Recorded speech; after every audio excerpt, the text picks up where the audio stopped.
Et si je venais vous interviewer pour que vous répondiez aux questions des entrepreneurs que nous allons écouter tout de suite? Arthur, Gérard, Rémi et Michel vous présentent leur problématique numéro 1 pour développer leur business. Écoutez-les bien et réfléchissez aux solutions que vous pourriez leur proposer en fonction de votre expérience, votre expertise ou vos connaissances. Répondez-moi en message privé ou dans les commentaires et en fonction, nous organiserons une interview que nous diffuserons sur cette chaîne, la télé des entrepreneurs, et dans les réseaux sociaux et dans les groupes. On les écoute tout de suite, mais surtout avant, n'oubliez pas de vous abonner à la chaîne des entrepreneurs pour être prévenu des prochains épisodes.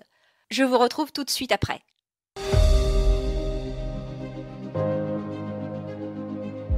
Déjà bonjour.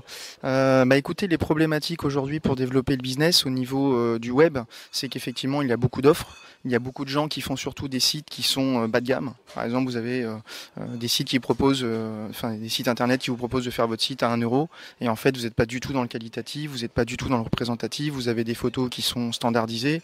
Donc effectivement, on a pas mal d'offres qui sont bas de gamme, mais qui sont pas du tout représentatives de ce que les sociétés ont besoin. Et après, effectivement, elles s'étonnent que ça ne se développe pas. Donc aujourd'hui, c'est quand même un gros point négatif.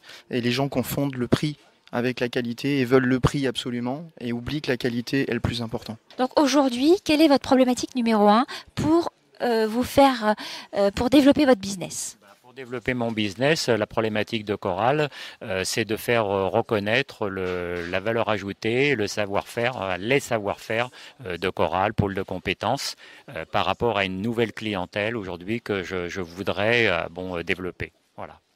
Alors, problématique numéro 1, d'aligner mes valeurs avec mon objectif. En fait, je sors d'une ancienne activité. Pendant 2 ans, j'ai eu 2 activités simultanément et en fait, j'étais entre les deux. Et il a fallu presque 1 an à 100% sur cette nouvelle activité pour me recentrer et pour être complètement focalisé sur cette nouvelle direction qui est la mienne aujourd'hui. Ma problématique numéro 1, c'est en tout état de cause que je fais beaucoup de réseautage. Souvent, je rencontre des gens qui me recommandent à des décideurs, mais c'est très rarement que dans le réseautage, j'ai des décideurs en ligne directe. Ça veut dire aujourd'hui que contacter les décideurs en direct devient de plus en plus difficile et donc du coup, l'accès à ces décideurs passe par des recommandations. Actuellement, oui.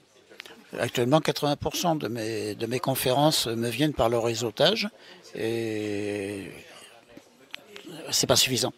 C'est pas suffisant. Il y a certainement beaucoup d'autres possibilités et j'en suis curieux. Alors à vous maintenant, à qui de Arthur, Gérard, Rémi ou Michel, vous auriez une solution à leur proposer pour les aider à développer leur business? Comme je vous l'ai dit avant, selon les réponses, nous organiserons une interview que nous diffuserons sur cette chaîne, la télé des entrepreneurs, et sur les réseaux sociaux. Et si vous aussi, vous avez une question, alors n'hésitez pas à la poser en bas dans les commentaires ou me l'envoyer dans les messages privés et nous trouverons la meilleure réponse d'entrepreneur, la plus pertinente et la plus complète pour vous aider à développer votre business.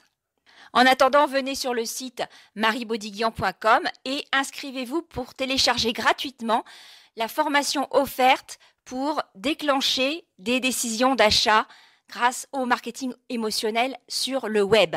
C'est très puissant, issu des neurosciences appliquées. Je vous partage 3 stratégies pour pouvoir gagner la confiance de vos clients et leur donner envie de travailler avec vous. Si vous avez aimé ce contenu, alors surtout likez, partagez, commentez et surtout abonnez-vous pour recevoir le prochain épisode de la télé des entrepreneurs. Et je vous remercie beaucoup pour votre confiance et votre temps. Participez à cet épisode, à ces interviews et je vous retrouve dans une prochaine chronique. À très vite. Après une journée de travail, une semaine, un mois, avez-vous déjà eu ce sentiment de découragement, de déception parce que vous n'avez pas fait tout ce que vous vouliez à la hauteur de vos objectifs, à la hauteur de votre ambition?